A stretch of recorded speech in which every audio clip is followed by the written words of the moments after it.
Da li je moguće da čovjek koji dijeli krevet s vama, jede s vama i dijeli svoj život s vama, u isto vrijeme sakriva mračnu tajnu ubistva? Na kraju ću ti pokazati zašto su neki od najozloglašenijih ubica u historiji uspješno sakrivali svoje zločine od svojih najbližih. Ja sam autor kanala Trag tame. U ovoj priči ćemo zajedno istražiti slučaj koji je potresao jedno malo mjesto u Americi. Jedan brat, koji je živio sa svojom braćom i sestrama, optužen je za ubistvo svog rođaka. Pitajmo se, da li je moguće da netko tako blizak sakriva takvu mračnu tajnu? Istražujemo detalje ovog slučaja. Bili su 8 djece u velikoj porodici. Oni su živjeli skromno, ali s ljubavlju i podrškom jedan drugome. Međutim, jedne noći, jedan od braće nije se vratio kući. Njegovi rođaci su čekali, ali on se nije pojavio. Tražila ga je cela porodica, ali bez uspjeha. Tek nakon nekoliko dana, pronašli su njegovo tijelo u obližnjoj šumi. Policija je odmah pokrenula istragu, ali nije bilo dokaza koji bi upućivali na beginning krivca. Bila je to potpuna misterija.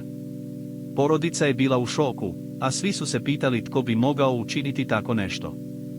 Istražitelji su počeli detaljno istraživati porodicu i njihove susjede. Nisu pronašli ništa sumnjivo, ali su primijetili da je jedan od braće bio nervozan i uznemiren tokom cijele istrage. On je stalno menjao svoju priču i nije bio u stanju dati jasan alibi za vrijeme kada se dogodilo ubistvo. Policija je odlučila da ga uzme za upitnika i detaljno ga ispitaju. On je prvo poricao da ima ikakve veze s ubistvom, ali kasnije je počeo da puca u svojim lažima. Istražitelji su mu pokazali dokaze koji su ga vezali za mjesto zločina i on je napokon priznao. Uprkos svim dokazima, postojali su mnogi pitanja. Zašto je on to učinio? Bila li to mržnja prema svom rođaku ili nešto drugo? Istražitelji su odlučili da detaljno istraže njegov psihološki profil i otkriju što ga je naveo da učini tako nešto. Na kraju su otkrili da je on imao problema s kontrolom svojih emocija i da je bio u stanju da učini sve što je potrebno da zaštiti sebe. Ali, zašto je izabrao baš svog rođaka? To je pitanje koje će ostati bez odgovora.